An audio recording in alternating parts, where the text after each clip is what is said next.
স্কুলে পড়ুয়া মেয়েদের হঠাৎ মাসিক বন্ধ হয়ে যায় কেন? এটা কি সাধারণ নাকি পিসিওএস এর শুরু? সেফ সেক্স মানেই শুধু প্রেগন্যান্সি এড়ানো নয়, সার্ভিক্যাল ক্যান্সার থেকে সুরক্ষা পেতেও ভ্যাকসিন জরুরি। ৩৫ বছর বয়সে অতিরিক্ত রক্তক্ষরণ, কখন থেকে এটাকে ডেঞ্জার সিগন্যাল বলা যায়? ডাক্তারের কাছে যাওয়ার সময় কখন? ইউটেরাস টিউমার মানেই কি সার্জারি? আজকের দিনে আছে ইউটেরাস পিয়ারিং টেকনিক। পিরিয়ডস হওয়ার পর থেকে বিভিন্ন বয়সী মেয়েরা বিভিন্ন সমস্যার সম্মুখীন হন। কি সমস্যার সম্মুখীন হন, মুক্তির উপায় কি সেই সব কিছু জানার জন্যই আজকে জিও বাংলার হেলথ কথার এপিসোড নিয়ে আমি বৈশালী রয়েছি এবং আমার সাথে রয়েছেন একজন বিশিষ্ট গাইনোকোলজিস্ট।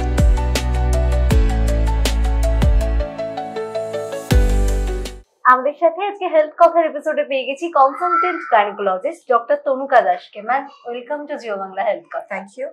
আজকে আমরা অনেকগুলো টপিক নিয়ে আলোচনা করব, কারণ গাইনোকোলজি রিলেটেড অনেক প্রবলেমই আমরা মেয়েরা ফেস করে থাকি, যতটা নিয়ে আলোচনা করা যায়।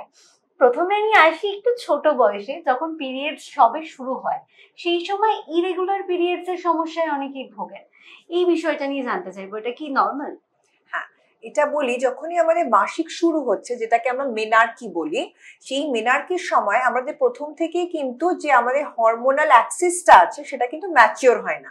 সেই জন্য অনেক সময় দেখা গেছে যে পিরিয়ড ইরেগুলার হয়। মানে what do you mean by irregular? কেউ কেউ বলছে 2-3 মাস বাদে বাদে হচ্ছে, কেউ কেউ বলছে অল্প হচ্ছে, কেউ কেউ বলছে খুব বেশি পরিমাণে হচ্ছে। এর মধ্যে আমরা একটু গুছিয়ে নিই। যাদের ইরেগুলার হচ্ছে, মানে অল্প হচ্ছে, 2-3 মাস বাদে বাদে হচ্ছে, তাদেরকে আমরা বিশেষভাবে কোনো চিকিৎসার মধ্যে রাখি না, অ্যাপার্ট ফ্রম লাইফস্টাইল মডিফিকেশন। মনে করো তার ওজন অতিরিক্ত বেশি, তাদেরকে আমরা ডেফিনেটলি বাবা মাদের সাজেশন দিই যে তাদের খেলাধুলায় নিযুক্ত করুন, যাতে করে তাদের ওয়েটটা অতিরিক্ত বেড়ে না যায়। মোটামুটি 16 বছর অবধি আমরা অ্যাক্টিভ ইন্টারভেনশন করি না, মানে ওষুধ দিয়ে তাকে পলিসিস্টিক ওভারিয়ান ডিজিজ বলে এই ধরনের কিছু স্ট্যাম্প 16 বছর অবধি করা হয় না। আমরা একটা মোটামুটি রেগুলার চেক আপের মধ্যে তাদের রাখতে বলি, but initially irregular period is quite acceptable. যে জায়গাটা ট্রিটমেন্ট লাগবে সেটা হচ্ছে, মনে করো কোনো মা এসে বলছেন তার মেয়ে মাসে 15 দিন ধরে ব্লিডিং হচ্ছে, সেক্ষেত্রে আমাদের ইন্টারভেনশন দরকার। কারণ কি, তার নইলে তার হিমোগ্লোবিন ড্রপ করে যাবে। ইউজুয়ালি সব ধরনের প্যাটার্ন দেখা যায়, প্রত্যেকটি মেয়েরই আমাদের বিভিন্ন বিভিন্ন প্যাটার্নে পিরিয়ডস হয়। আমরা শুধু দেখিনি কতটুকু অ্যাকসেপ্টেবল, তাদেরকে আমরা কোনো চিকিৎসা দিই না, আর কতটুকু আনঅ্যাকসেপ্টেবল তাদের আমাদের চিকিৎসা দিতে বাধ্য হই। আর পিসিওডি প্রবলেম কি একটা সিমটমস? মানে ইরেগুলার পিরিয়ডস কি পিসিওডি প্রবলেমের একটা সিমটম? একটা ভীষণ বড় সংখ্যক পেশেন্টের ইরেগুলার পিরিয়ড থাকলে তাদের দেখবে তাদের ওজন বেশি, অতিরিক্ত ব্রণ হচ্ছে, বা বিভিন্ন জায়গায় মেয়েদের চুলের আধিক্য দেখা যাচ্ছে। সেই সবকিছুকে মিলে তার মধ্যে ক্রাইটেরিয়া ফিক্স হলে তাদেরকে আমরা পলিসিস্টিক ওভারিয়ান ডিজিজ বলছি। এবং এটা ভীষণ কমন আজকালকার দিনে। মানে তুমি যদি কোনো স্কুলে গিয়ে সার্ভে করো, অলমোস্ট দেখবে হয়তো 50% না হয়তো 40% তো বটেই মানে এই ধরনের সমস্যা নিয়ে ভুগছে।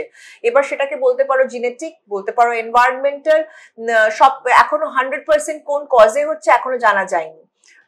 কিন্তু এই জিনিসটা এক্সিস্ট করে, আর আমরা পিসিওডি নিয়ে এখন ভয় পেতে বারণ করি, কারণ it is not a disease. এটা এমন একটা জিনিস যেটা নিয়ে আমরা আমাদের জীবনটা পুরো কাটাতে চলেছি, লাইক এ ডায়াবেটিস। তো সুতরাং আমাদের এই পিসিওডিটাকে আমরা আস্তে আস্তে ম্যানেজ করতে শিখতে হয়। তো এইভাবেই আমরা পিসিওডিটাকে ম্যানেজমেন্ট, মানে যেটা তুমি বলো লাইফস্টাইল মডিফিকেশন, দেখবে এক্সারসাইজ বলি আমরা, ডায়েটিশিয়ানকে কনসাল্ট করতে বলি, মানে ময়দা জাতীয় খাবার বা অতিরিক্ত জাঙ্ক ফুড খাবার প্রবণতাকে বর্জন করতে বলি।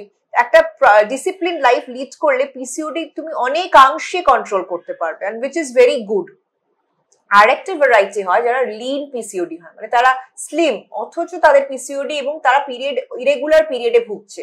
তাদেরকে একটা ট্রিটমেন্ট প্যাটার্নের মধ্যে আসতে হয়, কারণ পিসিওডি মানে কিন্তু একটা জাস্ট ব্রড হেডিং, তার আন্ডারে অনেক ধরনের ফিনোটাইপস, মানে বিভিন্ন ধরনের জেনেটিক্যাল কম্বিনেশন থাকে। সেই জিনিসগুলোকে আমাদের ডাক্তারদের বুঝতে হয়। এই পিসিওডি কিন্তু এন্ডোক্রিনোলজিস্ট, যাদেরকে আমরা হরমোন স্পেশালিস্ট বলি, তারাও ট্রিট করতে পারেন, গাইনোকোলজিস্ট ট্রিট করতে পারেন। এছাড়া আমাদের সহযোগিতায় লাগে ডার্মাটোলজিস্ট, মানে স্কিন স্পেশালিস্টদের সহযোগিতায় লাগে, যারা এক্সারসাইজ করার তাদের হেল্প লাগে, এবং নিউট্রিশনিস্টদের হেল্প লাগে। মানে এইভাবে সামগ্রিকভাবে আমরা পেশেন্টকে ভালো রাখার চেষ্টা করি তাদের সহযোগিতায়।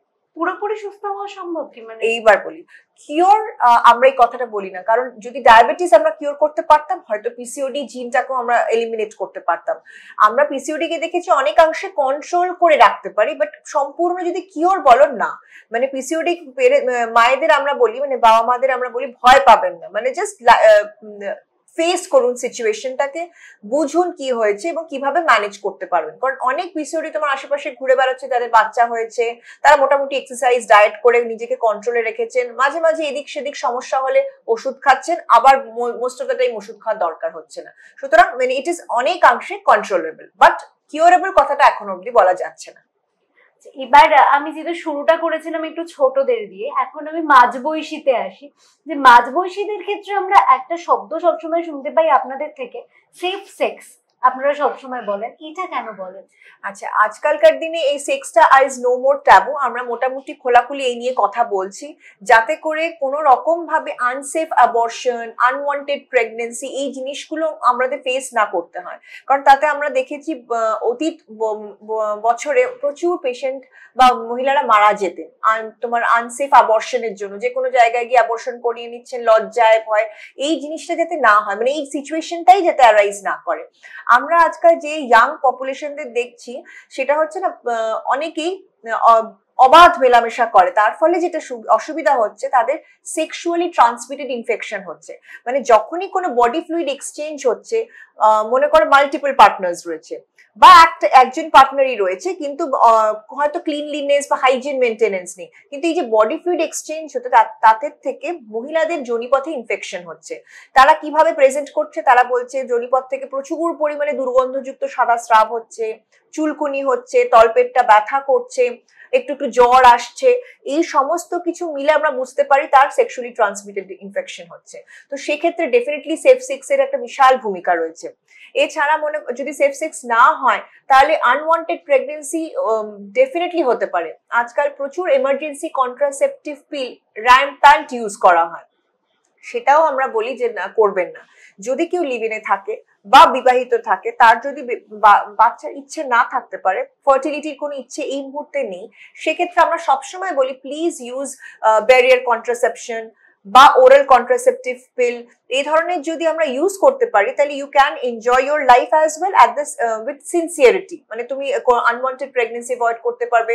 এবং যদি আমরা কন্ডোম ইউজ করতে পারি তাহলে আমাদের এই বডি ফ্লুইড এক্সচেঞ্জটা কম হবে, তাতে যোনিপথে ইনফেকশন কম হবে এবং পরবর্তীকালে সেখান থেকে ইনফার্টিলিটিও কম হবে। মানে আমি এরকম অনেক পেশেন্ট আমাদের কাছে এসেছে যে অতীতকালে 2-3 বার অ্যাবর্শন করেছে এবং সাদা স্রাব চুলকুনির অনেক বছর ধরে প্রবলেম ছিল, এখন তার আর বাচ্চা হচ্ছে না। কেন? এই যে বারংবার ইনফেকশন হতে হতে হতে হতে আমাদের মেয়েদের সিস্টেমটা না ওপেন সিস্টেম। একবার ইনফেকশন যোনিপথে ঢুকলে যদি তাকে সঠিক সময় চিকিৎসা না করা যায় বা বারংবার ইনফেকশন হতে থাকে, আস্তে আস্তে জরায়ুর মধ্যে দিয়ে গিয়ে টিউবগুলোকে ব্লক করতেও পারে। সেই জন্য আমাদের মেয়েদের স্পেশালি সিনসিয়ারলি নিজেদের স্বাস্থ্যের প্রতি সচেতন হতে হবে এবং যদি কোনো বিষয় মনে হয় ইনফরমেশন সম্পূর্ণ নয়, ডাক্তারের কাছে আসতে হবে। এই যে আপনি পিলের কথা বললেন, এই পিলের কি কোনো সাইড এফেক্ট থাকে? কারণ অনেকেই ভয় পান। একদম, এইখানে বারংবার বলতে চাই, সত্যি কথা বলতে কি বলতো, আমাদের কন্ট্রাসেপশনের মেথড কি মেয়েদেরকেই বেশি ইউজ করতে হয়, সেটা হচ্ছে আমরা 21 দিনের পিলস, এছাড়া হচ্ছে নরপ্ল্যান্ট বলে একটা ডিভাইস হয় যেটা ইন্ডিয়াতে খুব পপুলার নয়, বাংলাদেশে বেশ পপুলার। একটা ইনজেকশন আছে, সেই ইনজেকশনটাও ভীষণ পপুলার নয়, কারণ তার ইনজেকশন নিলে তোমার ইরেগুলার ব্লিডিং হয় বলে পেশেন্টরা ভয় পায়। এছাড়া হচ্ছে তোমার যেটা অসুবিধা হচ্ছে তোমার কি বলতো, এই মিথ যেটা পিল খেলে মোটা হয়ে যাব, সবচাইতে বেশি যে ধরনের পপুলেশন আমরা আউটডোরে দেখি তারা ভীষণ কনসার্ন যে আমি মোটা হয়ে যাব। এবার আমরা যেটা বলতে চাই, যদি আমরা ফিজিক্যাল অ্যাক্টিভ থাকি, মানে আমাদের রেজিমেনে না এক্সারসাইজ থাকতে হবে। আমি ওসিপি খাই চাই না খাই নিজের বৃহত্তর স্বার্থে। এবার আমরা যখন ওসিপি খাচ্ছি 21 দিনের পিলসটা অ্যাকচুয়ালি কিন্তু যদি আমার কোনো কন্ট্রা ইন্ডিকেশন, মনে করো আমার প্রচুর আনকন্ট্রোল হেডেক নেই বা ডায়াবেটিস নেই বা হার্ট ডিজিজ নেই, আমি মোটামুটি নর্মাল, তাদের জন্য oral contraceptive pin is more or less ভীষণ সেফ। কেন কি ওটা আমাদের শারীরিক যেরকম ইস্ট্রোজেন প্রোজেস্টেরন ওঠানামা করে সেই রকম ভাবেই দেওয়া হয়। রাদার গ্রামের দিকে যদি তুমি যাও তাহলে ওই ছোট ছোট বেলায় বিয়ে হয় তাদের, তারা 20 বছর 25 বছর ধরেও ওরাল কন্ট্রাসেপটিভ পিল খাচ্ছে এরকম মহিলা তুমি পাবে। তো সবচাইতে বেশি টেস্টেড এন্ড ভেরিফাইড কিন্তু এই ওরাল কন্ট্রাসেপটিভ পিল। বাট হ্যাঁ, সবার স্যুট নাও করতে পারে, বাট মেজরিটি পেশেন্টের স্যুট করে। শুধু চাই যে একটা ওপেন মাইন্ডেড অ্যাপ্রোচ চাই, কারণ এই ইমার্জেন্সি কন্ট্রাসেপশন পিল যখন খুশি খাওয়ার থেকে 21 দিনের পিল সুষ্ঠুভাবে খাইলে অনেক বেশি পেশেন্ট কিন্তু সেফ থাকবে। এবং সাইড এফেক্ট বলতে পারো একটুখানি তোমার বুক ভারী লাগছে, একটু গা গুলোতে পারে মাঝে মাঝে, আদারওয়াইজ মোস্ট অফ দ্য পেশেন্টের কিন্তু খুব ভালো স্যুট করে। এবার একটু বড়দের কথায় আসি, যে 35 বছর 35-36 বছরে হেভি ব্লিডিং এর সমস্যা খুব দেখা যায়, তারপরে মেনোপজ আসে, কিন্তু এই হেভি ব্লিডিং কেন হয় সেটা কি নরমাল? আচ্ছা, হেভি ব্লিডিং এর কথা বলি, যেমন একটা গল্প বলি। আমাদের কাছে একজন পেশেন্ট এসছে, পেশেন্টকে আমাকে কে পাঠিয়েছে, মেডিসিনের ডাক্তার পাঠিয়েছে, তার হিমোগ্লোবিন হচ্ছে 6। এবার তাকে আমি জিজ্ঞেস করি আপনার কি খুব বেশি ব্লিডিং হয়, তাই না, নইলে ব্লাড তৈরি হচ্ছে আমার শরীরে, অথচ কম মানে কি নিশ্চয়ই বেরিয়ে যাচ্ছে কোথাও দিয়ে, তার কোনো রক্ত বমি নেই, রক্ত কোনো রকম পায়খানা নেই, তাহলে কি মাসিকই একমাত্র মহিলাদের? তো তিনি বলেন না সেরম তো কিছু না, হ্যাঁ 3 দিন খুব বেশি হয়, তবে বরাবরই ছোটবেলা থেকে হয়। তো আমি বললাম কটি করে প্যাড ইউজ করেন? বললেন হ্যাঁ পার ডে 7-8টা করে প্যাড ইউজ হয়, এবং বড় বড় চাকা ভাগ। তার মানে হিস্ট্রিটাতেই বোঝা যাচ্ছে কিন্তু যে বেশ অতিরিক্ত পরিমাণে ওনার ব্লিডিং হয়, এবং সেটা রিফ্লেক্টেড হয়েছে হিমোগ্লোবিনে। এই ধরনের অনেক হিস্ট্রি কিন্তু আমরা পাই, যেখানে মহিলারা ভাবেন পিরিয়ড ভালো হচ্ছে মানে বেশ খুশি।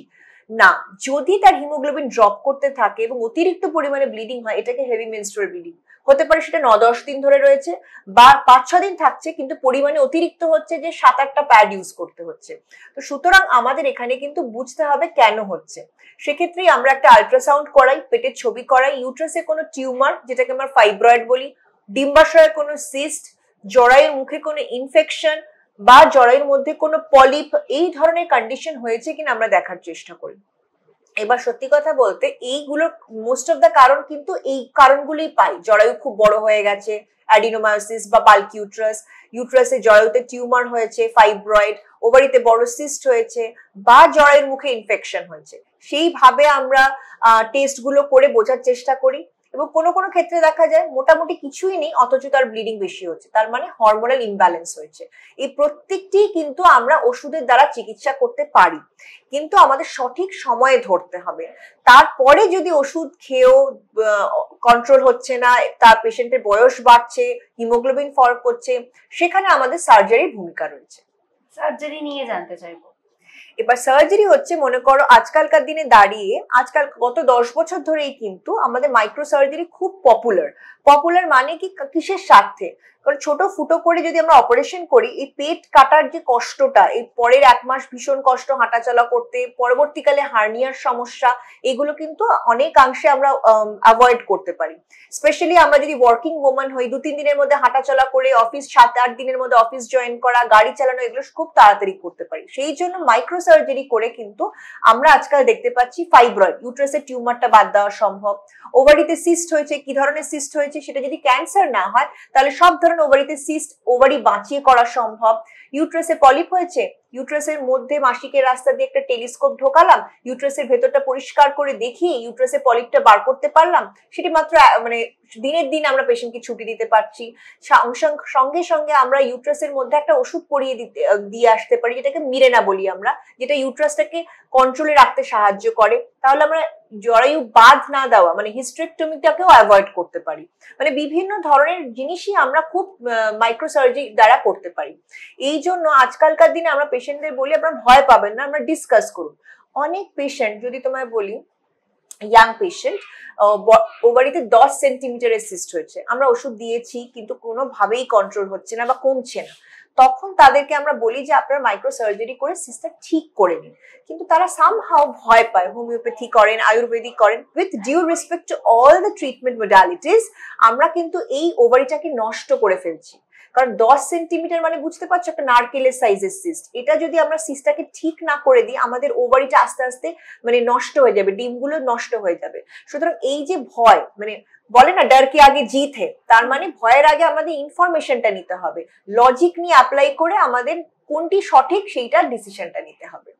যে আপনি যেহেতু আবার একটু আমার বয়সী বা আমার থেকে একটু ছোটদের বয়সের কথা বললেন, আমি রিসেন্টলি আমার বন্ধুর থেকেই শুনছিলাম যে তার মাসে 2বার পিরিয়ডস হয়েছে এবং সেই সেকেন্ড পিরিয়ড যখন হয়েছে তখন তার যে ব্লিডিং হচ্ছে সেখানে ছোট ছোট মাংসপিণ্ডের মতো বেরোচ্ছে। একদম সেই বিষয়টা কেন? একদম এই মনে করে এই ধরনের যদি আমার কাছে পেশেন্ট আসে মাসে 2বার পিরিয়ড হয়েছে, তাহলে আমরা তাদের জিজ্ঞেস করার চেষ্টা করি তোমার কি আগেও এরকম বারংবার হয়েছে? সে যদি বলে না, তাহলে আমরা বলি তাহলে ওয়েট, আমরা আস্তে করে দেখবো যে আগামী 2 মাসেও কি এই ধরনের ইরেগুলার পিরিয়ড হতে চলেছে, এবং সঙ্গে সঙ্গে যেরকম বললাম একটা আল্ট্রাসাউন্ড ডেফিনেটলি করিয়ে নেবো বোঝার জন্য ভেতরে কোনো পলিপ হয়েছে কিনা, জরায়ুর ভেতরে লাইনিংটা মোটা হয়ে গেছে কিনা, জরায়ুর ভেতরে লাইনিং এ কোনো ইনফেকশন হয়েছে কিনা। এগুলো যদি কিছুই না থাকে তাহলে আমরা জাস্ট ওয়েট করে দেখবো পরের মাসেও রিপিট হচ্ছে কিনা। সেক্ষেত্রে যদি দেখি বারংবার রিপিট হচ্ছে, সেক্ষেত্রে আমরা ওষুধ দিয়ে ওকে কন্ট্রোল করার চেষ্টা করবো। এবার যেটা নিয়ে কিছুক্ষণ আগে বলছিলাম যে 35 বছর বয়সী মহিলাদের নিয়ে কথা বললাম, তারপর মেনোপজ আসে। মেনোপজ নিয়ে অনেকেই এখনো খুব ভালোভাবে জানেন না এবং তারা খুব ভয় পান, তাদের জন্য যদি একদম যেটা বলবো, মেনোপজ মানে হচ্ছে আমাদের মহিলাদের ভগবান এমন ভাবে বানিয়েছেন যে এক সময়ে গিয়ে আমাদের ইস্ট্রোজেন প্রোজেস্টেরনের যেই খেলা ওঠা নামা, এটা আস্তে আস্তে ধীরে ধীরে একটা সেম লাইনে চলে আসবে, আমাদের জরায়ু নিষ্ক্রিয় হয়ে যাবে, ডিম্বাশয় নিষ্ক্রিয় হয়ে যাবে, আমাদের মাসিক বন্ধ হয়ে যাবে। এইবার হচ্ছে এই মেনোপজটা কিন্তু যে কোনো মহিলারই 40 বছর থেকে 50 বছরের মধ্যে হতে পারে। এই বয়সটা অনেকটা জিনেটিক মেকআপে নির্ধারণ করে। সেক্ষেত্রে হচ্ছে 40 পেরোলেই পেশেন্টরা, মহিলারা বলতে থাকেন আমার কি মেনোপজ হয়ে যাচ্ছে।